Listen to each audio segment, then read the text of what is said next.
Welcome to Changing the Game, where bold leaders, rule breakers, and trailblazers drop the playbook and share how they lead, win, and shake things up.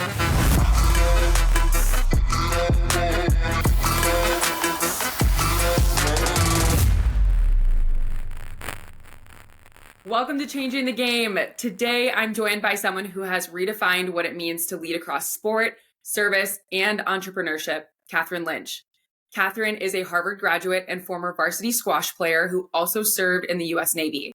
Since then, she's built an impressive career from co-founding a venture-backed wellness startup called Ness, helping lead The Post, a private community for elite former athletes, and now she's creating Vamos Rackets, a modern racket club for active professionals who love the game. She's a builder, a connector, and a true game changer, and I'm so excited to have her on the show today. Welcome, Katherine. Thank you so much, Jordan. I'm so honored to be here. Super excited for our conversation. Thank you. Me too. I'm so honored to have you here as well. You have an amazing background in entrepreneurship. I'm so excited to learn more about the experience alongside our listeners today. So want to open it up with a big question for you. You founded and co-founded 3 companies, and you are a chief operating officer. What is the biggest lesson you've learned from entrepreneurship or your journey in leadership? Yeah, that's a big chunky question. Love it. Yeah. I think if one word comes to mind, it's resilience. And I think that is something that we learn as athletes as well as in the military and serves us super well in the entrepreneurship journey. We were just chatting before, Jordan, like not every day is going to be perfect. Not every week is going to be perfect. There are so many ups and downs with life and with entrepreneurship that just being able to kind of get back up, keep going, have that optimistic mindset, knowing that you have the competency to figure things out and keep going. I would say that's like the number one thing that I have learned in the entrepreneurship journey, and that I think people can try to hone as much as they can as they are continuing in their careers. Yeah. Being able to roll with the punches for sure, especially when you're so invested in all aspects of building a business, the emotional, we talked about Yes. the financial, the personal, all of the above can be challenging, but you just have to learn to roll with it. Yep. So you are building a company right now, Vamos Rackets. I'd love if you could tell us a little bit about that.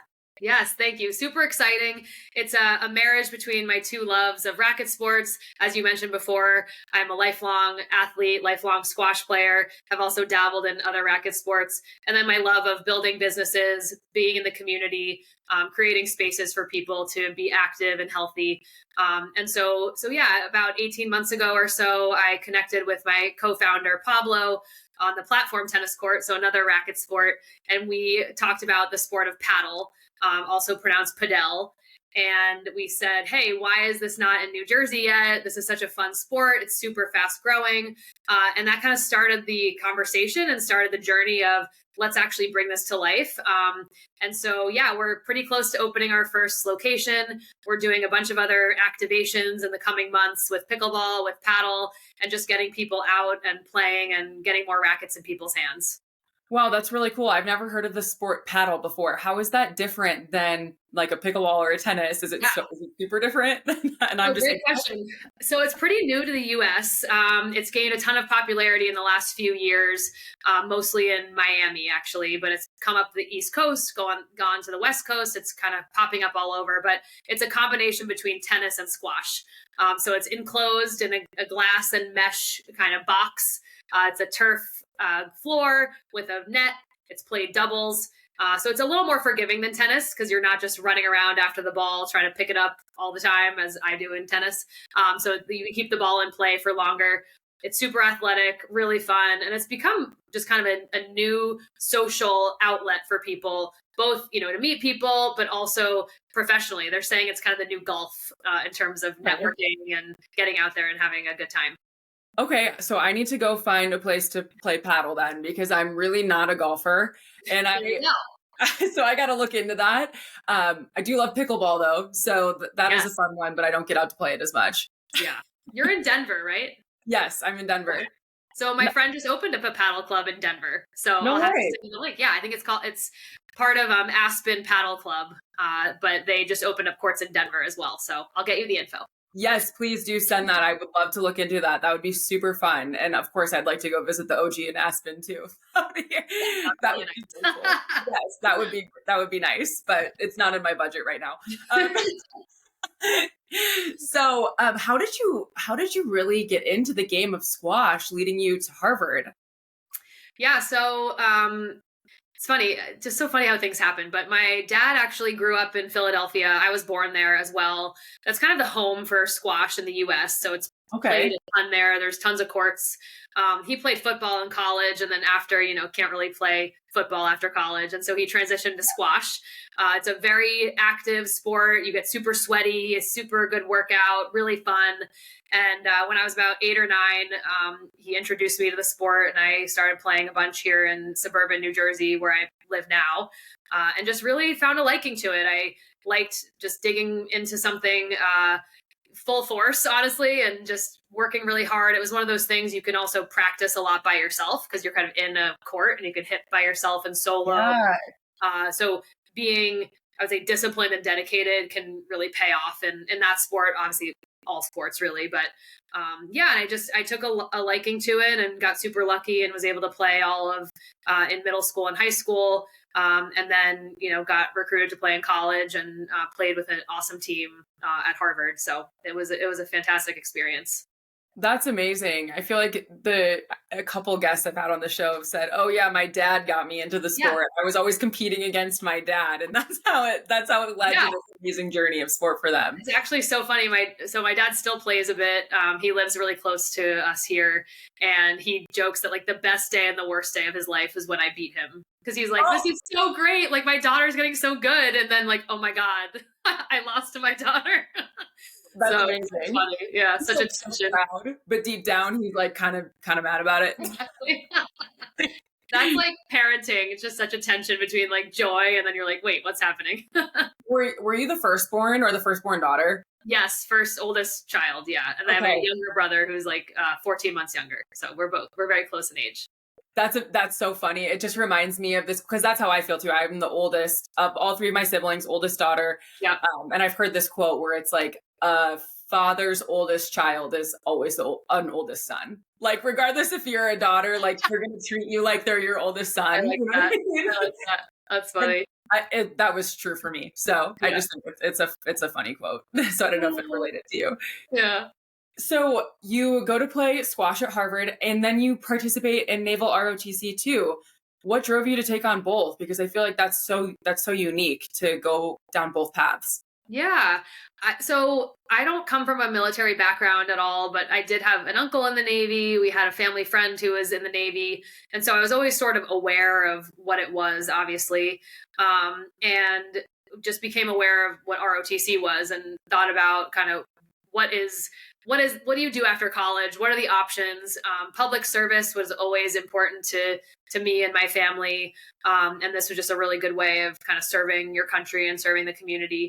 So I actually didn't go to college starting ROTC. I started when I was a sophomore, so I got the chance to meet a few of the people within the program at MIT, Harvard, and Tufts, and decided to give it a try. I think things really translate well from being an athlete into the military in so many ways. So there was a lot of crossover in terms of the expectations and the things that I liked to do and liked about the being an athlete.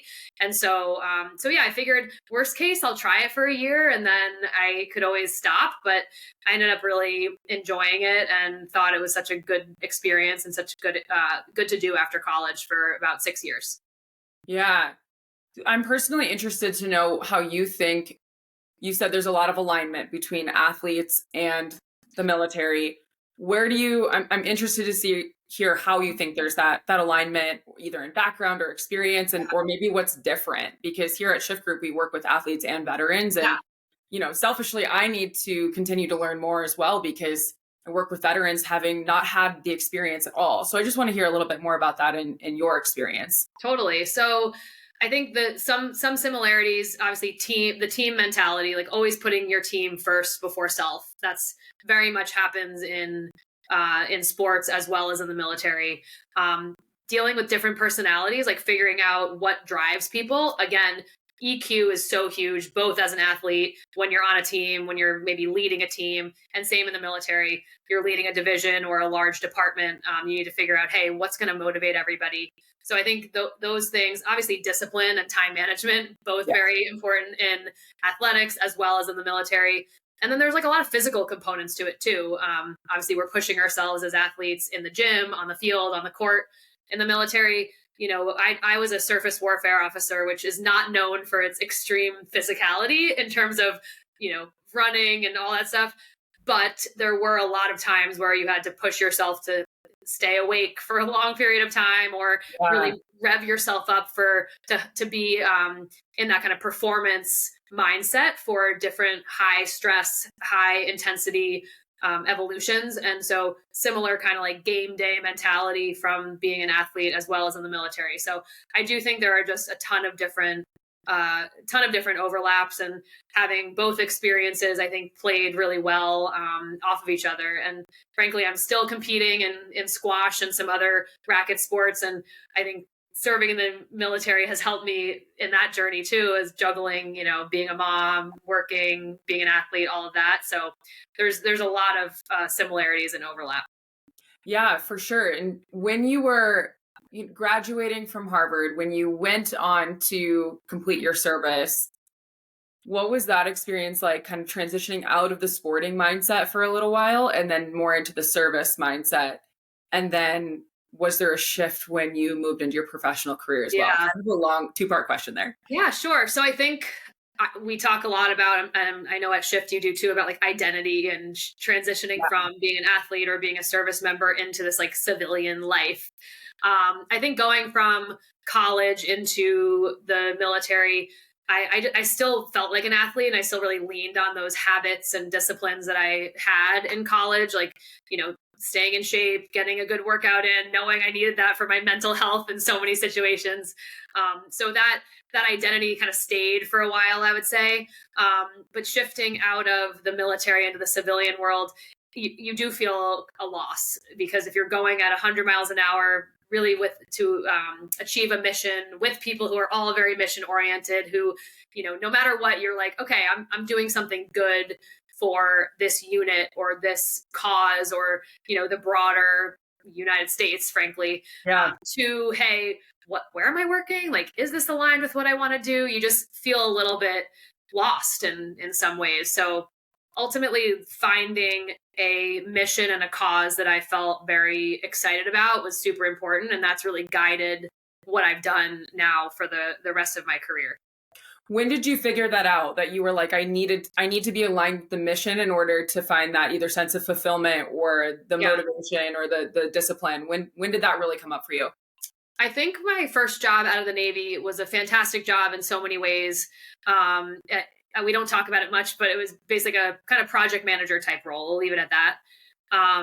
I felt really like it was a great job. I made good money. The people were really phenomenal, but ultimately I didn't feel impassioned by the mission. And so I knew that for my next job, I needed to feel really excited about what we were building. And I've had another blip with another company I worked at for a few very short months between Ness and what I'm doing now with Vamos and the Post. And it's just, for me, like, I can't get motivated, and I frankly feel super burnt out if I'm working on something that does not mean something to me. Do you think that it had more to do with the mission of the company, or was it the role that you were doing that you felt more aligned with? I think the mission first, and people are also super important to that. So the people you surround yourself with are just so incredibly important in everything in life, especially in work. They're the ones who are going to teach you. They're going to motivate you. You're going to feel like, hey, I'm getting something out of this. I feel valued.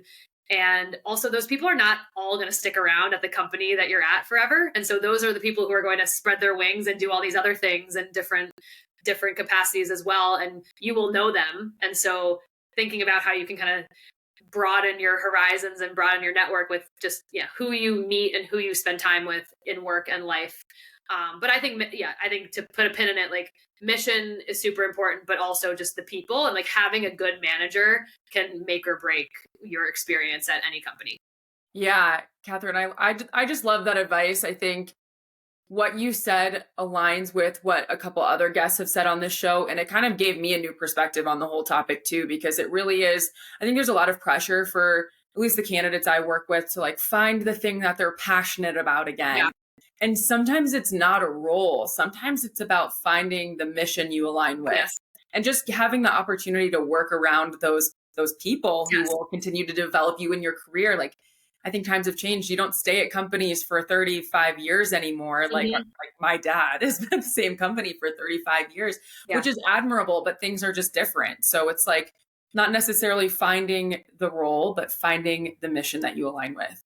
That's great advice. 100% agree. And I think you can move around in the company depending on what it is. So you might come in as one role and then you're like, oh wow, actually I realize I'm better at this or enjoy this more or whatever it is. So I think finding the company, finding a good manager, and then thinking about your career and your competencies as like a toolbox. And you're like, okay, I come with these tools. So from the military, I came with obviously discipline, leadership and management, stress, dealing with stressful situations. I had a lot of knowledge that was not relevant at all to the civilian world. um, but I knew, okay, if I want to make a career in healthcare or make a career in startups or whatever it is, I needed to learn those things. And so that was my goal for my job at Oscar Health. And it ended up being so much more than I could have ever imagined in such a positive way in so many ways. But you don't have to get it all right in every single job that you have. It's what am I learning now? What can I add to my toolbox for, the future? Yeah. Were you always drawn to health and wellness because you have so many of that alignment in your career journey? Yeah. So it's funny. I don't know. I'm sure others could relate to this too. Like going into college, I'm like, I'm definitely going to be a doctor, pre-med all the way. And then I was quickly humbled by the pre-med track and students in college.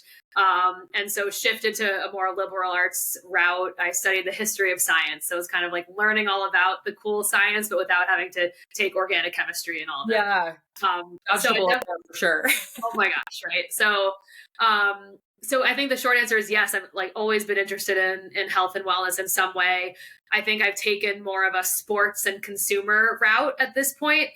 So it's shifted a bit from. I got my master's in public health after the Navy Okay. as well. So shifted a bit from more of the public health, healthcare perspective to more of the consumer, sports related type work. But it's great. Like it's my personal passion. So it's just so amazing that I feel so lucky that I'm at this point where every day I get to have meetings and talk with people and do things that I'm not only professionally excited about, but also very personally excited about.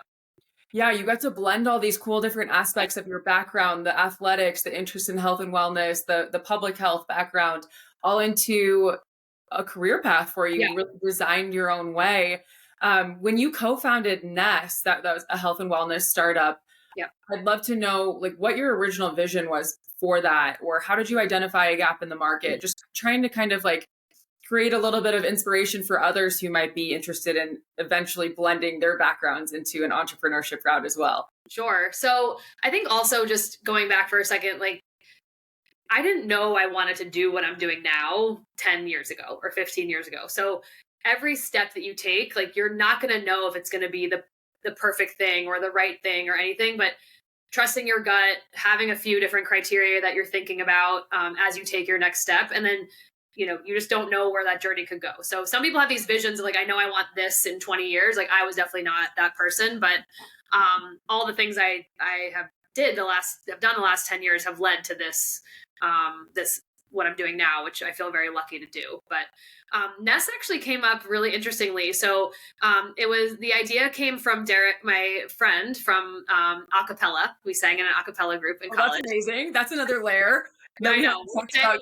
He's like, I can't do acapella, ROTC, and squash, so I had to drop the singing, sadly. But made some great friends through that. So awesome. Derek and I caught up kind of towards the end of my Oscar days, and he's like, "Hey, I have this idea to build a credit card that's focused on health and wellness. Like, do you want to come on board and build this with me?" And I was like, "Yeah, that sounds amazing." Like, it was truly a marriage of, obviously healthcare and trying to flip healthcare on its head. I had seen firsthand coming from Oscar Health how broken the system is and how much work we were trying to do to fix healthcare.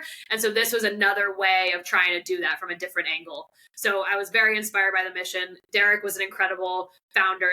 This was his second company. So I knew that I would have a chance to learn a ton from him and from the experience of building a company from the ground up. So I think our vision originally was, let's kind of create a credit card that you could add health insurance to and have it be maybe a replacement for health insurance.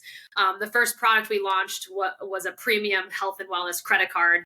So instead of like an Amex Platinum that you get travel and dining rewards and benefits for, you actually get health and wellness rewards and benefits. So you can imagine getting extra points when you spend at a grocery store or a yoga studio, and then redeeming those points for a massage or a visit with a physical therapist. The idea is that, like, if you're investing more in the preventative things and the things that actually get you and keep you healthy, you won't have to kind of use all the healthcare or rely on that when you're already kind of sick. So trying to turn it on its head a little bit.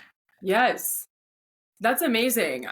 I think it's really, when you said that you didn't know the whole, like when you first started telling that story, what really resonated with me is you said, I didn't know that I wanted to do this 10 years ago. It just kind of played out. But you were intentional about the opportunities that you took, the things that you did. I would just love to know if you have advice for anyone who might be sitting in a place right now where they're like, I don't know what I want to do with my life. I don't know the whole picture. Maybe they just lost their sport or their identity in service. What advice would you give them? That was certainly me. And this is something that I needed to hear when I was first starting out as well. We all do. And I think, it might seem like I have things figured out. Like, I don't have things figured out. No one really does. After closing down Nest, that was a really hard time for me. So about, I guess, almost 2 years ago at this point, I felt very lost. I just wasn't sure what I wanted to do. And I actually went on this like yoga retreat for a weekend. And part of the experience was a kind of executive coach type person ran a couple sessions. And one of the questions that really stuck out to me was for two things. Number one, what would you do if you didn't have to worry about money? Just like completely don't even think about it. Use a thought exercise here. Like, money doesn't matter, whatever. And so I wrote down a series of things. And then the other question that I thought was really helpful was, what do you read about? What do you talk about? Like, what do you kind of consume or spend your time doing outside of work or whatever? Where's your time being spent?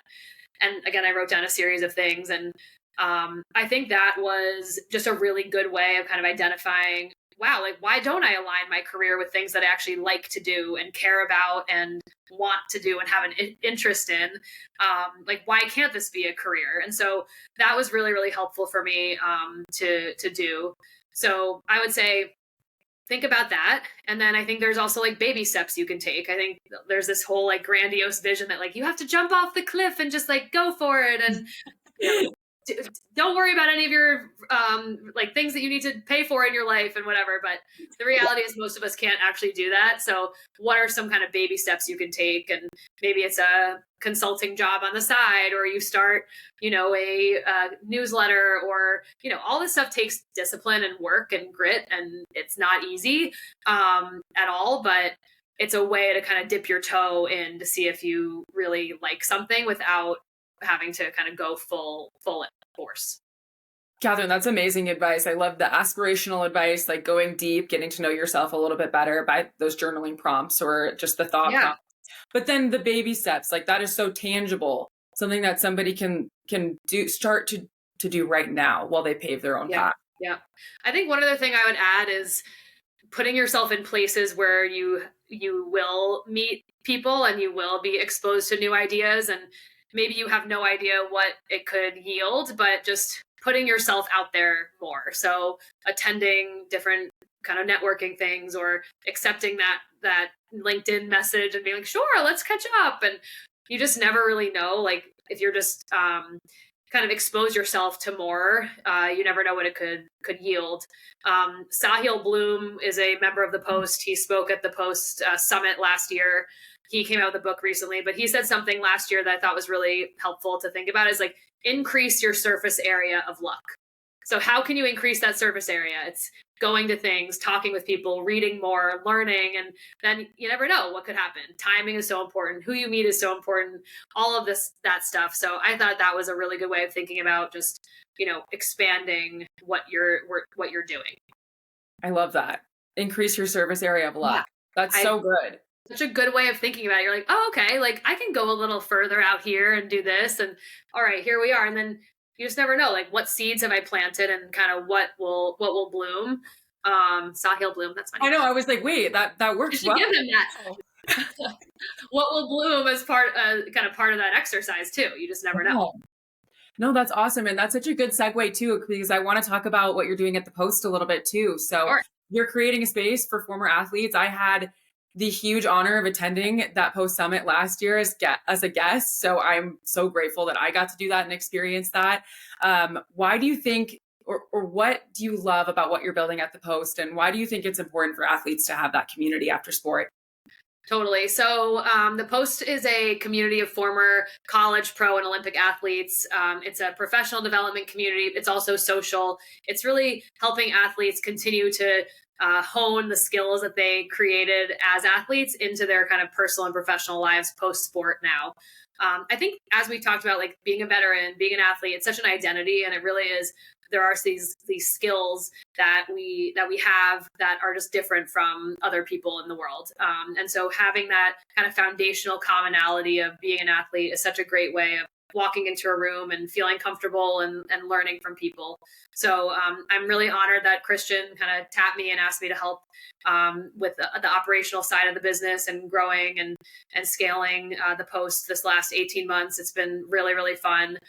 We're almost at about 900 members now around the country, every sport represented, every industry represented, and there's not really any other organization like it. So it's been really great, both just from an exposure perspective, because we have great speakers and great workshops, but then also on the personal side, just like having those one-on-one meetings and one-on-one coffee chats. And just, it's a really helpful, very motivated community, as you could imagine, to help each other. Yeah. Where do you see it growing over the next year or so? Yeah, I think we'll continue to expand nationally. We're going to have a few more regional kind of chapters, I guess you could say. So investing more in certain cities. Eventually, hopefully, popping up another clubhouse somewhere in the U.S. We have one in New York City right now. So just more places for people to gather and more kind of ways for people to collaborate in these different cities. I think, again, everyone's looking for connection. That's one of the things we're really working on at Vamos Rackets as well, is like building that connection. Obviously, what happens on the court, what happens in sport is so amazing, but that's just one part of your broader life, and human connection and helping each other is such a big part of that. I totally agree. I think things would have been a lot easier in my transition, and even into the professional world, if I maybe would have had some different opportunities to find those communities, or just they were there and I didn't know about them, or I'm not to blame in this. Like I could have put myself out there more, but I do think that community is so important. And later in my career, I realized just how instrumental community and connection has been in helping me grow and learn. Yes. And you don't necessarily need an agenda every time you go to something or meet someone. It's just giving yourself time and being open to just having a conversation and getting to know someone. I think I am definitely the person who has to coach myself into that sometimes. It's like so, efficient and goal oriented. It's like, no, just deep breath and have a conversation with someone. And that is so nice in and of itself. It could never lead to anything, but like that experience is very energizing and very positive in and of itself. 100%. In those conversations where you are just getting to know someone, in my experience, oftentimes they have led to something later on that you didn't realize they would come about. Totally. Which is so cool. Yeah, agree. Yeah. So I know we are running a little short on time, so I have just a couple more questions that I'd really like to ask you. A lot of athletes and veterans we've talked about identity a lot so far. A lot of us tie our identity to our sport or our service, and then work sometimes in the next chapter. So I would like to know, what fills your cup outside of work? Yeah, great question. So luckily I said, most of what I'm working on is very much a personal passion as well. And I feel like I've set my life up in a way that I am able to invest in things that I enjoy and that are healthy and good for me. So I guess outside of work, I have two little girls who are 6 and 4. These are their names, Lucy and Margot. That's awesome. They're the cutest. Thank you. They're the cutest. They're so fun. So just being able to be with them and pick them up from school and camp and all of that is so fulfilling. Obviously, you need to take care of yourself and do things separately from your kids too. So exercise and playing sports is very, very important to me. Like it's one of those things, it's just like a non-negotiable. And luckily I have a spouse who is also very into that. And so there's never any resentment. I would say it's very key to marry or be with someone who is also into the things that you're into. So there's no resentment or anything about that. So that's really big. And then I would say like reading dumb fiction books. Like I think Yes. I would say it's like not as trashy as like romance novels, but like definitely not reading the Pulitzer Prize winner right now. Yeah, I feel you. Kind of in between. So yeah. What are you reading right now? Like a mystery by I think Lisa Jewell. Oh yeah, okay. But that's okay. I'm not ashamed of it. It's like nice to just decompress and do that in the morning or the evening. But yeah, I mean, I feel like I'm just incredibly lucky, but also, we've created our luck in many ways too. And so, yeah, but anyway, so those are a couple of things that fill my cup outside of work. Yeah, that's amazing. You need to decompress outside of work. I'm into the mysteries as well, and I'm reading like I'm into a little bit of the fantasy too. I'm reading the Fourth Wing, Iron Flame right now.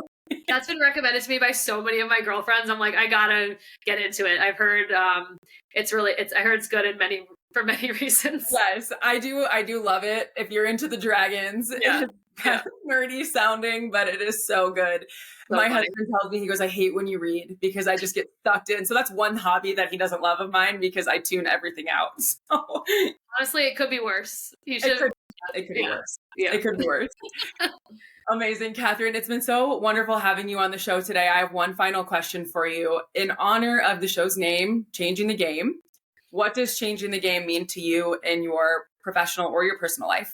Yeah, I think just work. So I guess at the beginning we talked about resilience, and I have this friend I play platform tennis with, and she has a saying. She says, some days joy chooses you and some days you have to choose joy. And I just think that's such a good way of thinking about life and changing the game. It's all in our hands about how we show up, how we think, how we feel. And sometimes it's an active choice to have to be the way that you want to be.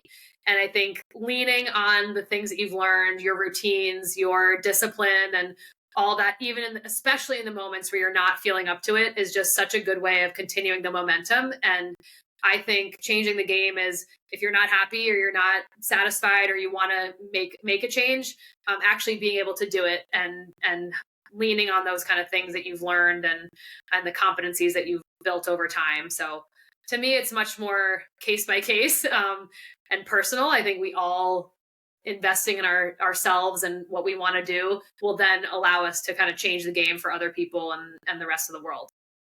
So good. I love that advice. Thank you so much, Katherine, for being here. This was wonderful.